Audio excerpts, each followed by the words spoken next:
Welcome to EXPLOR Ed, the Michigan State University College of Education showcase series that celebrates thought leaders sharing insight on the future of education, kinesiology, leadership, equity, and more. I am Dean Jerlando Jackson, the host of EXPLOR Ed, and I am excited to welcome Dr. James A. Banks to our campus. Dr. Banks is the Kerry and Linda Killinger Endowed Chair in Diversity Studies Emeritus at the University of Washington, Seattle. He also held the Russell F. Stark University Professor at the University of Washington and served as the founding director of the Center for Multicultural Education, which has been renamed the Banks Center for Educational Justice. He is a past president of the National Council for Social Studies and the American Educational Research Association. He is a fellow of AERA, a member of the National Academy of Education, and a fellow of the American Academy of Arts and Sciences. He received, with Cherry A. McGee Banks, the Lifetime Achievement Award from the National Association for Multicultural Education in 2018 and the 2023 AERA Distinguished Contributions to Research and Education Award from the American Educational Research Association. Dr. Banks has received 5 honorary degrees from colleges and universities and the University of California, Los Angeles Metal, UCLA's highest award. His books have been translated into Greek, Japanese, Chinese, Korean, Turkish, and Arabic. Most importantly, Dr. Banks received both of his graduate degrees from Michigan State University, his master's degree in 1967 and his PhD degree in 1969. He received a Distinguished Alumni Award from the College of Education at Michigan State University in 2004 and a Distinguished Alumni Award from Michigan State University in 2005. Please join me in giving Dr. James A. Banks a warm welcome back to East Lansing. Dr. Banks, you have had a prolific career in the field of multicultural education. Can you share with us some of the key experiences during your early education at Michigan State University that influenced your passion for diversity in multicultural studies? Well, first of all, I'd like to say how grateful I am that you invited me to Michigan State, because it was such a positive experience for me from coming here as a young teacher to enroll in the PhD program. And I have nothing but positive, warm memories of the wonderful professors and scholars I had at Michigan State. Michigan State, I must say, played a decisive role in my career. When I came here as a 5th grade teacher at 25 years old in 1966, I was really fortunate to work with some really powerful scholars who, starting with William Joyce, who chaired my committee, Robert Greene in the College of Education, Jim McKee in sociology, and Charles Hughes in anthropology. These were people who really had a powerful influence on my career, on the questions I asked, because I came here as a young black teacher trying to really find out what was the role of blacks in American society, what role could I play in facilitating that role. And of course, there were no courses in Black studies, for example. But Robert Greene, an African-American professor in the College of Education, there were 2, Robert Greene and Don Nickerson. There were 2 black professors.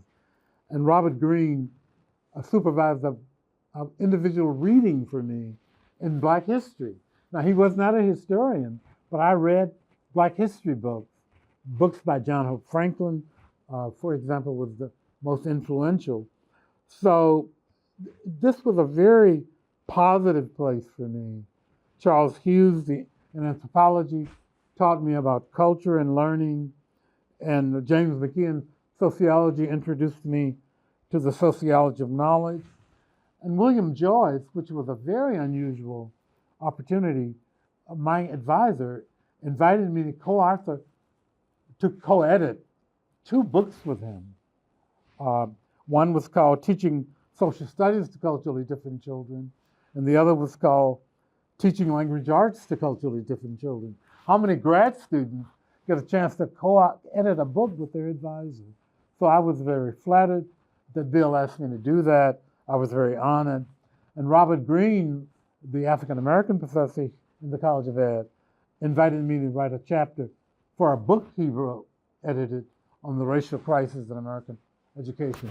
So my experience here was very formative, positive, and powerful in preparing me to deal with diversity in education.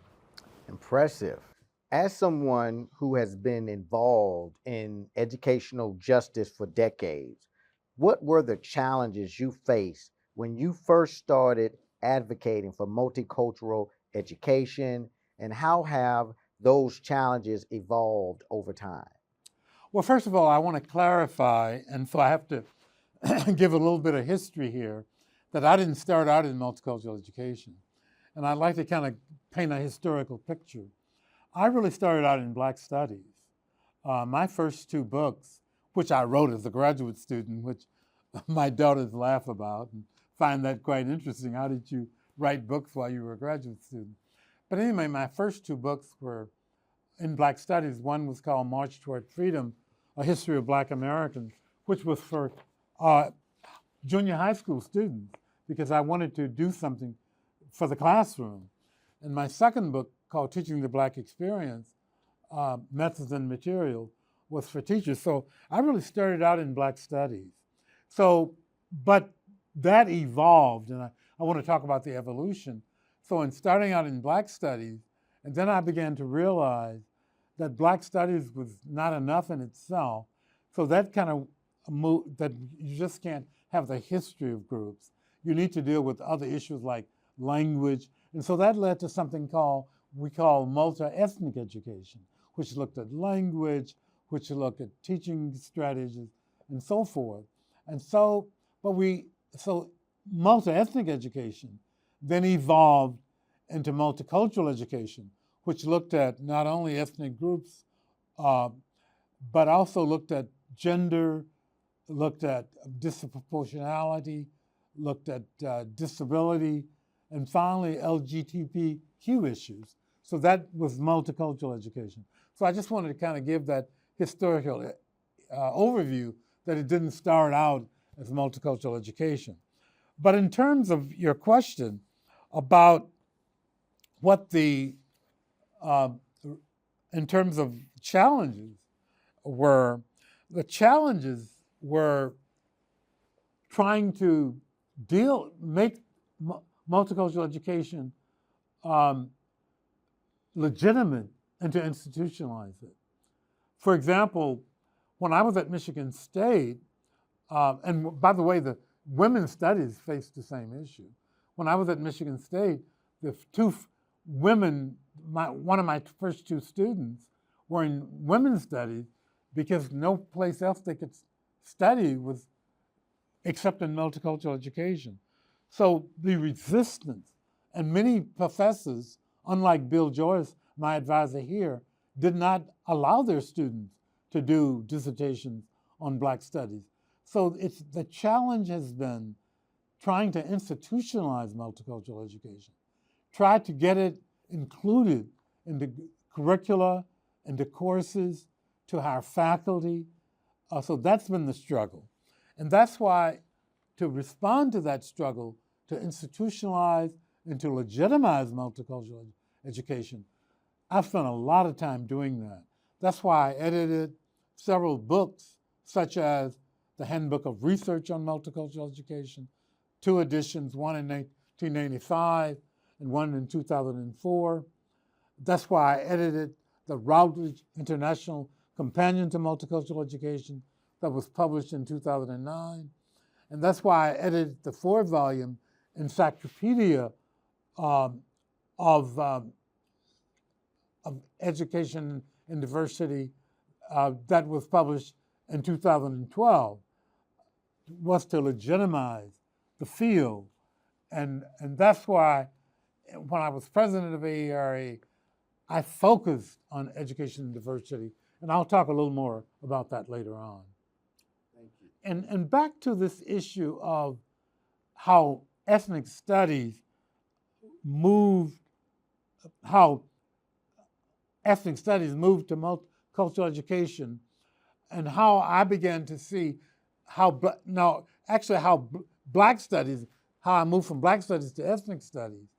It was when I met a group of scholars from different ethnic groups when I was appointed in 1971 by Wilson Riles, who was California's first elected Black official. He was the superintendent of public instruction. He invited me to join a task force in 1971 to evaluate the social science textbooks that were adopted in California. And that's when I met folks from other ethnic groups, such as Jack Forbes, who was Native American, Carlos Cortez, who was Mexican American, and Lowell Chan-hoon, who was Chinese American. And I brought them together for the 43rd yearbook of the National Council for the Social Studies, called Teaching Ethnic Studies, Concepts and Strategies. So that's when I first moved into ethnic studies above expanded Black studies into ethnic studies. That's just kind of a historical footnote. And thank you for clarifying that for us. You are the founding director of the Center of Multicultural Education, currently named the Banks Center for Educational Justice at the University of Washington. Can you tell us about the vision behind its creation and how the center has impacted educational practices? I established the center in 1992 to really consolidate the work that we were already doing related to research, publications, training of graduate students, and the outreach we were doing with K-12 schools. The center has produced publications that have been highly influential, both in research and scholarship, such as the Handbook of Research in Multicultural Education and Diversity and Citizenship Education Global Perspective. The center has also issued a series of consensus reports that were developed primarily for school practitioners. And these reports have included reports such as Diversity Within Unity, Essential Principles for Teaching and Learning in a Multicultural Society, which the CL Public Schools purchased for each of its classroom teachers. Another influential and widely disseminated report is Learning in and Out of Schools in Diverse Environments, Lifelong, Life-Wide, and Life Deep.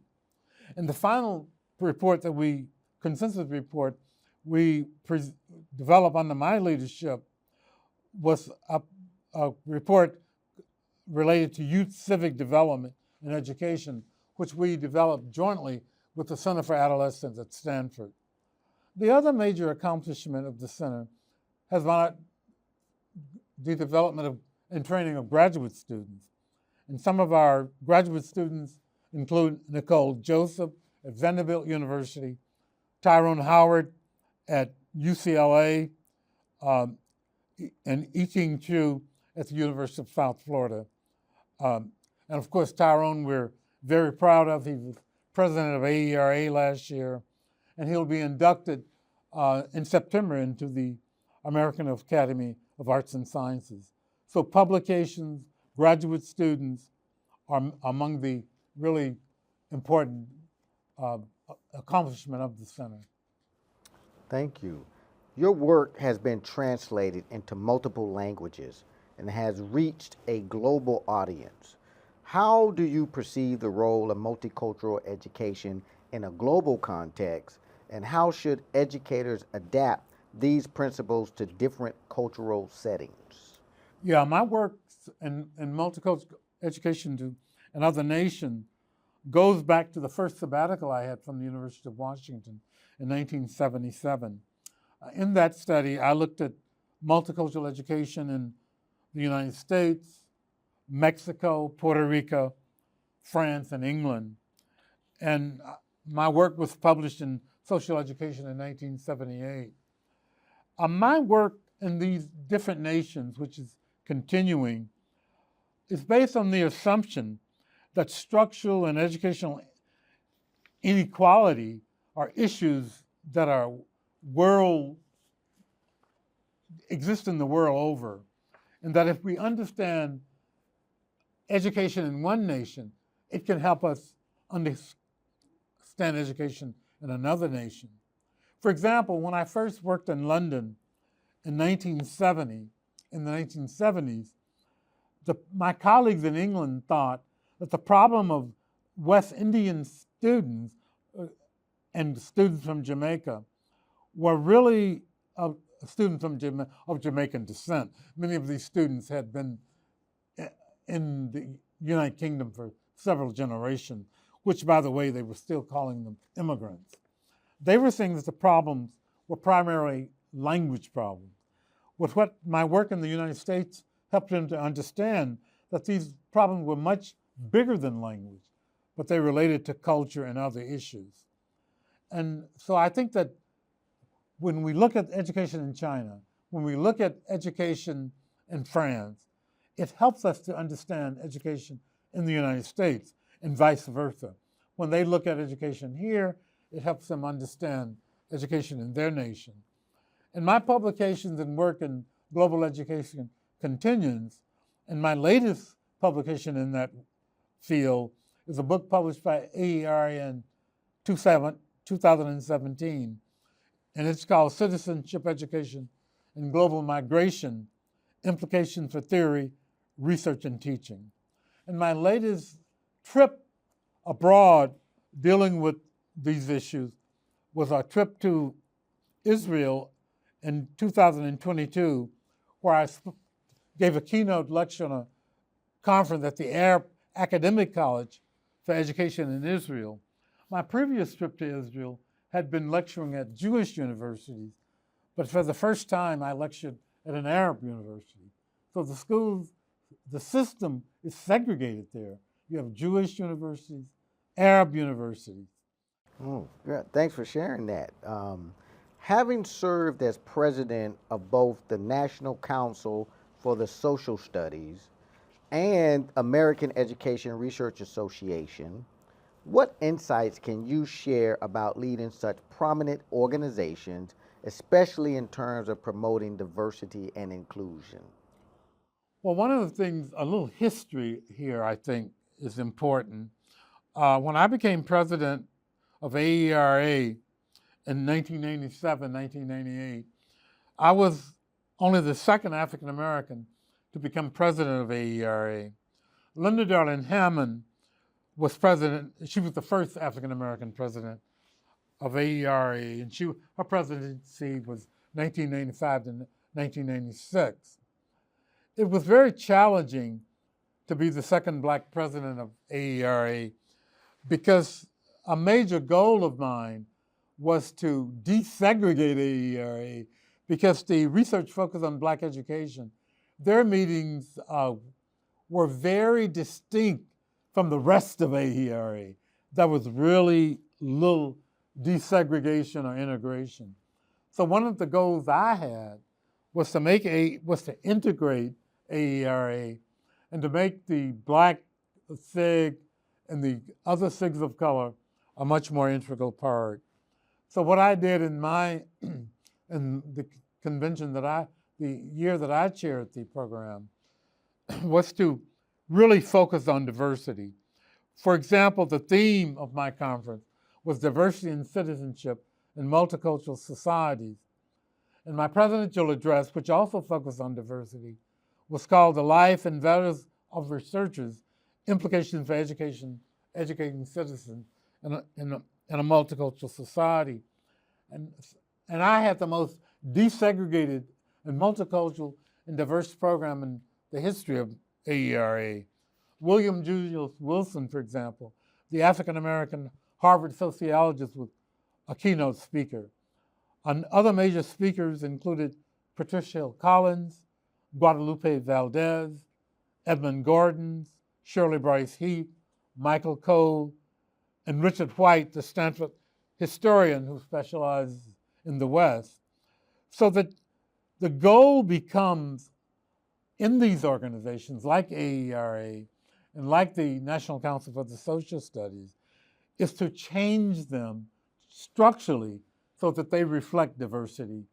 And although AERA is very diverse now, but it took the efforts of a lot of presidents over time to structurally change it. But it was a process, but it was not easy in 1997, 1998. When you look at AERA today, it's hard to believe what it looked like in 1998.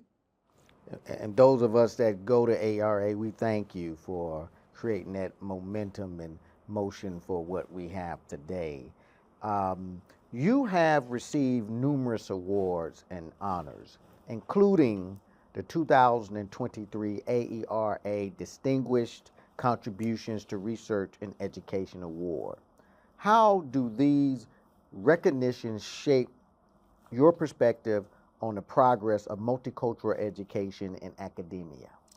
You know, it's a good question, and what I think when I get these awards, starting out here at Michigan State in 1966, where multicultural education was very much on the fringe. But I was fortunate enough, as I said earlier, to have professors like Bill Joyce and Robert Greene and James McKee who allowed me to do my work on Black studies. But it was very much on the fringe. And what these awards mean to me, of course, everybody's glad to get an award, but what they mean to me is much more significant than a compliment to James Banks. What they mean to me is that a mark that the legitimization of multicultural education is occurring, that multicultural education is becoming more legitimate, that it's becoming more institutionalized, and I think that's the importance of the awards to me. That's more important than me interpreting them as a personal gesture. And when I was inducted into the American Academy of Arts and Sciences in 2001, which includes all fields, not just education, I thought again that was another validation of the field of multicultural education, because I've worked my whole career as having that legitimization of multicultural education as a major goal. And so I interpret those awards as signs of legitimization of my field. Very, very, very unselfish. We really appreciate you sharing that perspective, because as academics have to figure out how to navigate the world of the academy, it can be one where you can get really caught up in your own individual accomplishments, and to have that perspective shared by someone like you will be transformative to someone. Your recent book, Diversity, Transformative Knowledge, and Civic Education, Collected Essays, delves into the intersection of diversity and civic engagement. What do you see as the most urgent issues in civic education today, especially in relation to diversity? I see, that's a very important question, because I see the greatest issue in civic education today is that democracy is fragile, and that democracy, not only in the United States, but in several nations of the world, is threatened and challenged. And that I think if we remember, for example, its challenge in Russia and Hungary and Italy and in the United States, which became evident when a group of Americans tried to deny the legitimacy of the presidential election of 2020 by attacking the U.S. Capitol on January 6, 2021. So that our democracy is very challenged, so that we need to educate students so that they will act to participate in democracy and to help really save it, because it's fragile and it's endangered. Another major issue in civic education today is political alienation and the lack of participation by many segments of our population, particularly among young people of color and low-income people, are not participating as significantly in the democratic process as they should. I talked to a young African-American man last week, and he said he wasn't going to participate in the next election because he didn't see what the difference were. Well, I left that meeting really saddened and depressed, actually, of how do we get young people, particularly in our inner city communities, really understanding that we have to participate and that people died for us to be able to participate in the political process. So I think that particularly among low knowledge voters and people in isolated and low income communities, I'm very concerned about ways that we can really educate them to really become active in the political process.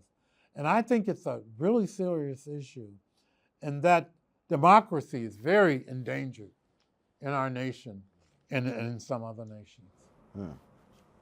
Oh, thank you for that note. As an emeritus professor, what are the current projects or areas of research you are most passionate about, and how do you plan to continue contributing to the field of education?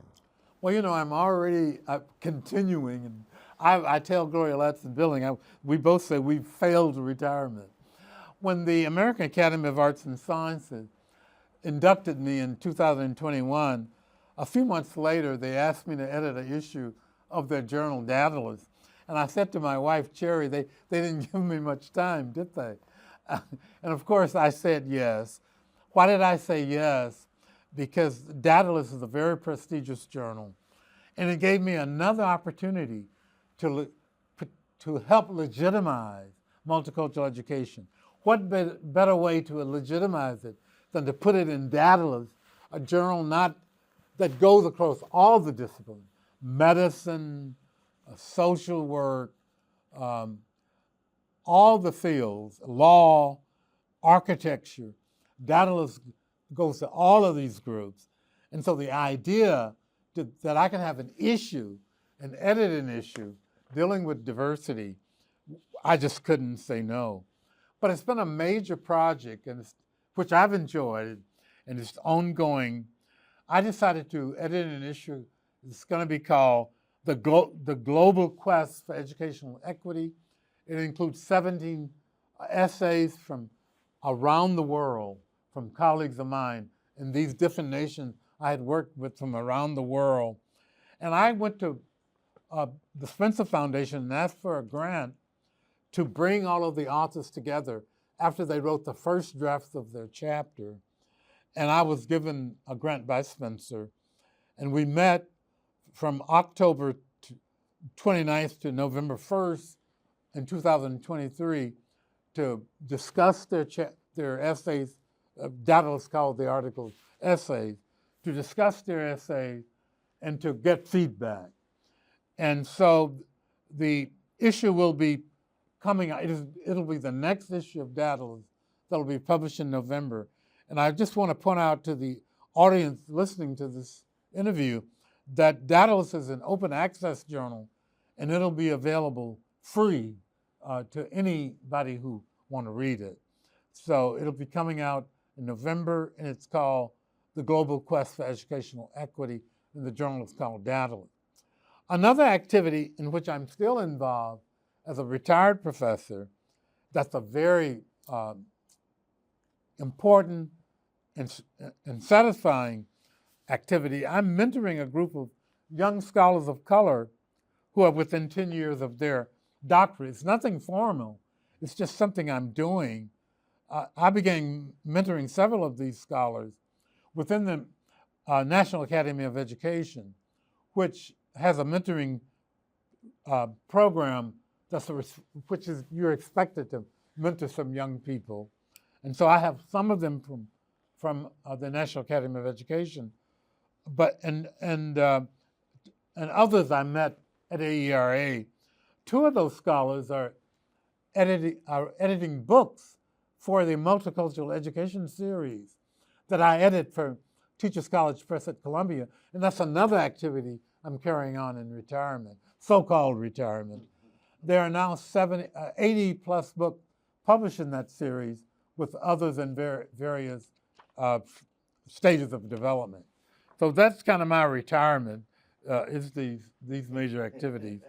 And my other, of course, activities is lecturing, as I mentioned. So those are the activities in which I'm participating. I'm enjoying mentoring the young scholars, but I'm still writing letters of reference, letters for awards. The letters gets kind of challenging. I'm getting a little tired of those, but that's part of the mentoring process. Quite active you are, Yeah. Steels, and we appreciate that. The University of Washington established the James A. and Sherry A. Banks Chair in Multicultural Education to honor your contributions. What do you hope this chair will achieve in the years to come? Well, I hope the chair will give the people who occupy the chair, or the holders of the chair, an opportunity to carry on the work of the center as I had envisioned it. That is to say, to improve teaching, research, and learning and practice related to diversity.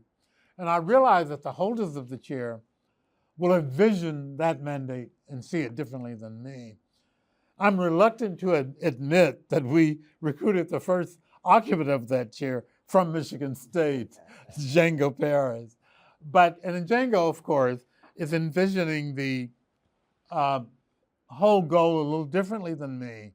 For example, he changed the name from Multicultural Education to the Banks Center for Educational Justice. And of course, I knew he would have a different vision. Changing the name, I was sensitive to. I haven't just told him that, but that's, of course, when you're out of the chair, the new person, you say nothing. He told me he was changing it, and I said, God bless you. But some of my students were not that happy about it, but we knew that would be changed. However, if you look at the mission is on his website is the same. The Banks Center for Educational Justice focuses on research projects and activities designed to improve practice related to equity issues, intergroup relations, and the achievement of all students. The center also engages in service and teaching related to its research mission, and that was the mission on the center when I directed it. So even though he's changed the name to Educational Justice, his website states the same goals. So I hope he will have the same goals with a different kind of focus.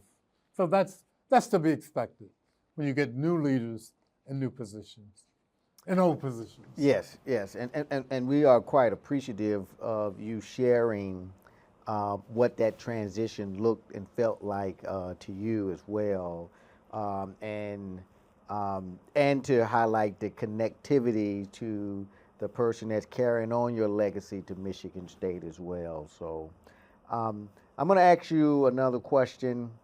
Looking back on your career, what do you consider your most significant contribution to the field of education, and what message would you like to leave for future educators?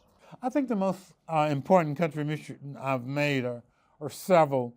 One is the theories and conceptual framework, research and publications that I've made to the legitimization and institutionalizing multicultural education. I think another very important contribution I've made, of which I'm very proud, is my students. And I've mentioned some of them before, Yi-Ting Chu at the University of South Florida, Nicole Joseph at Vanderbilt University, and of course Tyrone Howard. I think my students and my research legacy are my main contribution. And what are my message to future educators? I think it is to teach students to know, to care, and to act. In addition to knowledge, we also need to teach kids to care and to act to increase social justice in their communities, in the nation, in the world. I think educators, there's another message, and the final one I'll leave, that educators must also have faith that they can make a difference. Mary McLeod Bethune, the eminent Black educator who was a founder of the Bethune-Cookman College in Florida, it's now called Bethune-Cookman University. She said, faith is the first factor in a life devoted to service. Without it, nothing is possible, and with it, nothing is impossible. Thank you. Thank you. This has been an amazing interview. Dr. James A. Banks, I thank you for your work, being a tremendous ambassador and supporter of Michigan State University, and for joining us here today. Thank you. And thank you very much for inviting me. Thanks for accepting.